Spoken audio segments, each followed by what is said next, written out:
அஸ்ஸலாமு அலைக்கும் வரஹ்மத்துல்லாஹி வபரகாத்துஹு. அன்புள்ள சகோதரர்களை, இந்த மார்க்கே கேள்வி பதில் தளத்தில் சகோதரர் நூர் சவுதி அரேபியாவிலிருந்து நல்ல ஒரு கேள்வி கேட்குறாங்க. என்ன கேட்குறாங்கண்டா, இப்போ நம்ம குளிச்சிடுறோம்.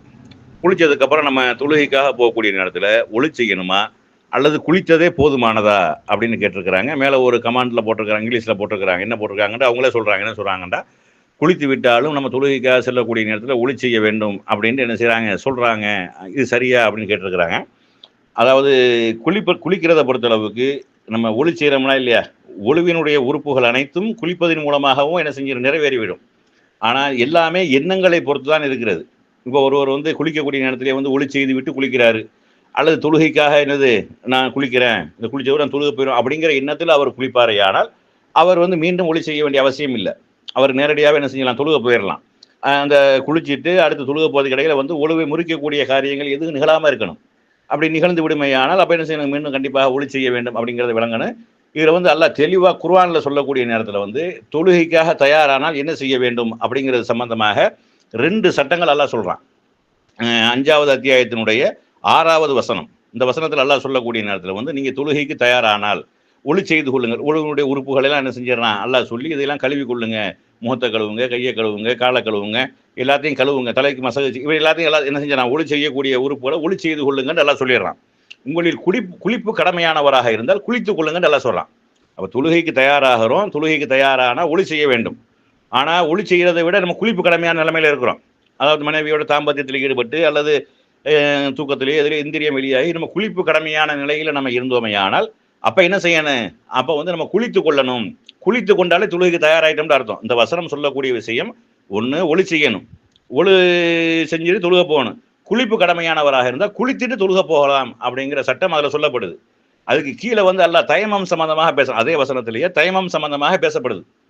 அது அல்லாஹ் என்ன சொல்றான் அப்படின்னா, இப்போ வந்து நீங்கள் மலை ஜலம் கழித்து விட்டு அல்லது உங்களுடைய மனைவியோட தாம்பத்தியத்தில் ஈடுபட்டு உங்களுக்கு தண்ணீர் கிடைக்கவில்லை என்றால் தயமம் செய்து கொள்ளுங்கள். இதுவும் தொழுகை சம்பந்தமாக உள்ளதான்.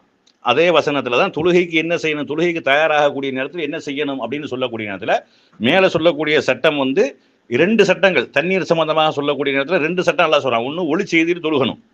ஒளி செய்கிறதை விட குளிப்பு கடமையான நிலைமையில இருந்தால் ஒளி செஞ்சு தொழுக முடியாது. கண்டிப்பாக குளிப்பு கடமை. குளிப்பு கடமையானவர்கள் குளித்து விட்டாலே தொழுகைக்கு தயாராகிடலாம் அப்படிங்கிற சட்டம் அதில் சொல்லப்படுது. கீழே 2வதாக சொல்லப்படுறது வந்து தயமம் சம்பந்தமாக பேசப்படுது. அதாவது நீங்கள் மலஜலம் கழித்து விட்டு அல்லது உங்கள் மனைவியோட தாம்பத்தியத்தில் ஈடுபட்டு விட்டு உங்களுக்கு தண்ணீர் கிடைக்கவில்லை என்றால் தயமம் தூய்மையான மண்ணை கொண்டு தயமம் செய்து கொள்ளுங்கள். அப்போ தொழுகைக்கு தயாராகக்கூடிய தண்ணி இல்லாமல் இருந்தால், ஒருவர் குளிப்பு கடமையாக இல்லாமல் இருந்தால் தயமம் மட்டும் செய்து விட்டு தொழுகலாம். குளிப்பு கடமையானவராக இருந்தாலும் தயமம் மட்டும் செய்து கொண்டு தொழுகலாம்.